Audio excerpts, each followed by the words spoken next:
है क्योंकि न प्रशासन सुन रही है हमारा, न कोई भी बात सुन रहा है। इतने दिन से गुहार लगा रही हूँ, दर दर भटका रहे हैं, हमारे साथ राजनीति सब कर रहे हैं।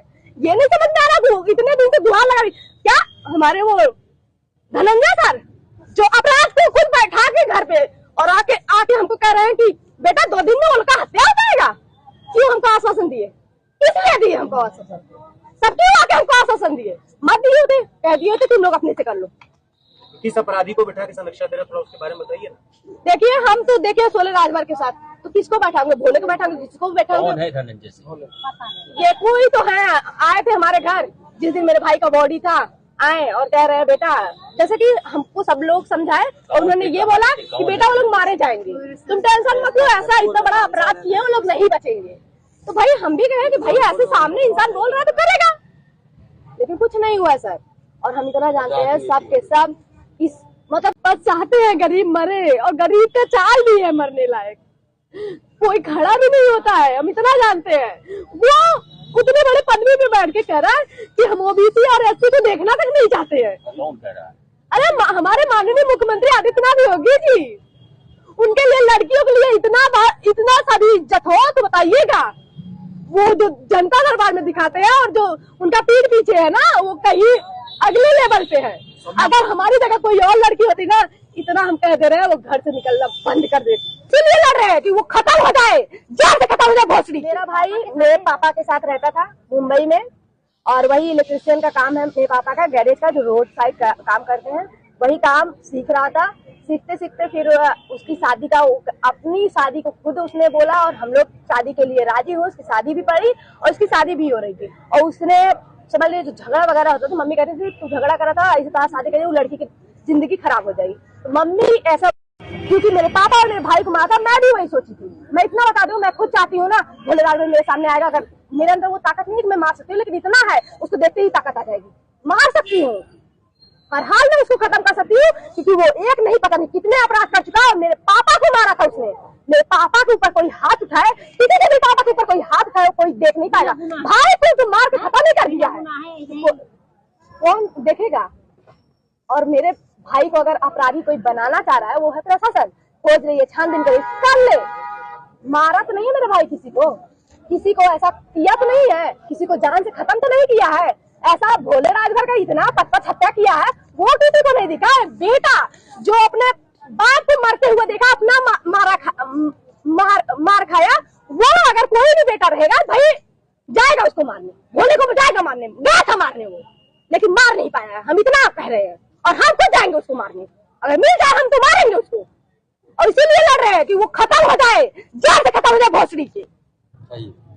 हम उसके लिए कह रहे हैं क्योंकि न प्रशासन सुन रही है हमारा, न कोई भी बात सुन रहा है। इतने दिन से गुहार लगा रही हूँ, दर दर भटका रहे हैं, हमारे साथ राजनीति सब कर रहे हैं।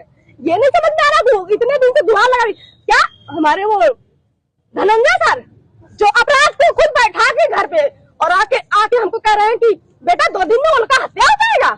क्यों हमको आश्वासन दिए? किसने दिए हमको आश्वासन? सब क्यों आके हमको आश्वासन दिए? मत दिए थे, कह दिए थे तुम लोग अपने से कर लो। किस अपराधी को बैठा के समीक्षा दे रहे, थोड़ा उसके बारे में बताइए ना। देखिए हम तो देखिए 16 राजभर के साथ तो किसको बैठाएंगे? भोले को बैठाएंगे, किसको बैठाएंगे? कौन है धनंजय सिंह? ये कोई तो है, आए थे हमारे घर जिस दिन मेरे भाई का बॉडी था, आए और कह रहे हैं बेटा, जैसे कि हमको सब लोग समझाए और उन्होंने ये बोला कि बेटा वो लोग मारे जाएंगे, तुम टेंशन मत लो, ऐसा इतना बड़ा अपराध किए वो लोग नहीं बचेंगे। तो भाई हम भी कहे कि भाई ऐसे सामने इंसान बोल रहा है तो करेगा, लेकिन कुछ नहीं हुआ सर। और हम इतना जानते हैं सब के सब इस मतलब चाहे जहाँ, अच्छा आप लोग खुद छानबीन कर लीजिए, हमने खुद छानबीन किया। बीजेपी के सदस्य कहीं भी रहते हैं, अभी तक तो हम सरकार के खिलाफ नहीं जा रहे थे, लेकिन अब सरकार के खिलाफ जा रहे हैं क्योंकि बीजेपी के सदस्य कहीं भी जाते हैं, अगर लड़की के साथ रेप होता है तो लड़की की गलती लाके बात को सर्ट किया जाता है, अगर लड़की के साथ रेप भी होता है तो उसको भी सर्ट किया जाता है, अगर बीजेपी के सदस्य है उसको बचा लिया जाता है। आज तक बीजेपी के सदस्य कोई भी अपराध किए हैं, कहीं कुछ नहीं हुआ वो लोग का। हम कैसे हम इतने दिन से गुहार मार रहे हैं, इसीलिए नहीं हो रहा है क्योंकि वो लोग बीजेपी के सदस्य हैं, इसीलिए नहीं हो रहा है। समय इसी भाजपा सरकार में तो रवि यादव को मौत की घाट उतारा गया, पुलिस वालों ने इनकाउंटर कर दिया। उसका देखिए अपराधी था गया, लेकिन हम इतना जानते हैं कि उसका कहीं संरक्षण नहीं था ना, बीजेपी के सदस्य में कोई संरक्षण नहीं था। अगर बीजेपी के सदस्य में संरक्षण होता तो वो भी बचता, तब नहीं मारा जाता तब वो नहीं मारा जाता, वो भी बचता। तो हमें न्याय नहीं मिलता। हम खाली इधर से उधर, उधर से इधर खाली रोते तिलकते और कुछ नहीं होता। आज 49 दिन हो गया, एक अपराधी इनकाउंटर होने पर अब क्यों नहीं हो रहा आपके साथ? बस बचाया जा रहा है सर, कितनी बार बोला जाए, बचाया जा रहा है। आप जानते हैं मेरे भाई को ऊपर ये लोग आरोप लगाना चाहते हैं। मेरे भाई किसका मर्डर किया मेरे सामने लाया जाए। मैं यही चाहती हूँ, मेरे सामने लाए जिसका भी मर्डर किया हो। अगर कोई लड़का लड़के में झगड़ा करता है मेरे भाई का अपराध है। मेरे भाई और मेरे पापा को मार के गिरा दिए, वो कभी किसी को नहीं दिखा। हम डर रहते हैं 2 एम्बुलेंस, वो किसी को नहीं दिखा, ये सबको दिख रहा है। आप सुबह से बैठी धरने पे, तो अब तक कोई किसी ने आपसे पूछताछ की? कौन पूछताछ करेगा? कोई बोलने लायक है जो पूछताछ करने आएंगे? बस चाहते हैं गरीब मरे, और गरीब का चाल भी है मरने लायक। कोई खड़ा भी नहीं होता है, हम इतना जानते हैं। वो उतने बड़े पदवी पे बैठ के कह रहा है कि हम ओबीसी और एससी को देखना तक नहीं चाहते हैं। कौन कह रहा है? अरे हमारे माननीय मुख्यमंत्री आदित्यनाथ योगी जी, उनके लिए लड़कियों के लिए इतना सभी इज्जत हो तो बताइएगा। वो जो जनता दरबार में दिखाते हैं और जो उनका पीठ पीछे है ना, वो कहीं अगले लेवल पे है। अगर हमारी जगह कोई और लड़की होती ना, इतना हम कह दे रहे हैं, वो घर से निकलना बंद कर देती। वो घर से निकलना क्या, वो किसी समाज से किसी से बात नहीं करती। जितना वो इंसान अभद्र भाषा से बात किया है ना, जिस तरीके से वो बात किया है कि हम कह रहे हैं कोई भी लड़की होती बाहर नहीं निकलती। हमारे माननीय मुख्यमंत्री आदित्यनाथ योगी जी। एक मिनट में सौम्या बताइए ना उस घटनाक्रम को क्या कहा उन्होंने। 1 मिनट में पूरी बात बताइए, 1 मिनट में बताइए। देखिए सर, बात सीधी सी हम बता रहे हैं, इंसाफ वही देगा क्योंकि बचा भी वही रहा, इसीलिए हम नहीं बोल रहे। जो बात है वो सामने है आप लोग। आप बताना नहीं चाह रहे? क्यों नहीं बताया जा रहा? आप समझ रहे हैं, क्योंकि इंसाफ तो वही देगा ना, और कौन देगा? हम किसी और से गुहार लगा नहीं सकते, उसी से लगाएंगे। दिया था अपराधियों को, कुछ नहीं बोला था, कह रहे बस अभद्र भाषा यूज किया गया है, कुछ नहीं किया गया है। अब हम वो भी बोलेंगे तो यही होगा कि तुम जब हमारे खिलाफ ही हो तो क्यों करें इंसाफ।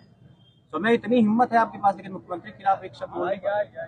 सर बोलने की बात है, हिम्मत भी है, बोल भी सकते हैं। बात ये है, इंसाफ उसी से लेना है। और जनता तो यही जानती है कि अरे वो बहन बेटियों का रिस्पेक्ट करता है। अरे भाई कभी कोने में जाके मिलके तो देखो, तुम्हें वो अच्छी तरह से तुम्हारी औकात बता के भेजेगा। अच्छी तरह से सीधा बोल रहा था कि ओबीसी एससी को नहीं देते, लेकिन हमारे समाज के लोग जो हमारे साथ गए थे, डॉक्टर विनोद सांसद, उन्होंने एक जबान नहीं बल्कि सर कर रहे थे। अच्छा, अखिलेश यादव से भी आप मिली, योगी जी से मिली, दोनों में कुछ आपको अंतर मालूम पड़ता है? जमीन आसमान का अंतर है सर, जमीन आसमान। क्या अंतर है? एक इंसान होता है जो बैठाता है, पूछता है, हाल चाल पूछता है, कहता है बेटा, आश्वासन देता है, नहीं करना रहता फिर भी आश्वासन देता है। और एक वो इंसान जो बैठाने के बजाय लगा शुरू होने। अब क्या ही बोलना है उसमें। अखिलेश यादव द्वारा आपको मदद दी गई थी, उन्होंने कहा भी था कि जब मदद की जरूरत पड़ी हम आपके साथ हैं, उसको लेके क्या कहना है आपका? अब मदद चाहिए, आइए। देखिए हमें तो अब मदद चाहिए ना, आइए हमारे साथ, बैठिए हमारे साथ, खड़े रहे हमारे साथ, हम ये चाहते हैं। तो उनके नेता कोई आते हैं कि नहीं आते? नहीं, हमारे पास तो अभी कोई दिख ही नहीं रहा है, तो हम कैसे गए? क्या संदेश देना चाहेंगे आप? अब बस चाहते हैं इंसानियत के नाते सब हमारे साथ खड़े रहेंगे तो भी होगा कि नहीं होगा, हम तो यही जानते हैं। आज नहीं तो कल, यहाँ पे जब तक हम मर नहीं जाएंगे तब तक प्रशासन नहीं सुनेगी, तब भी नहीं सुनेगी, वो भी बात है, तब भी नहीं सुनेगी। कोई भी मर जाए उससे प्रशासन और सरकार को कोई फर्क नहीं।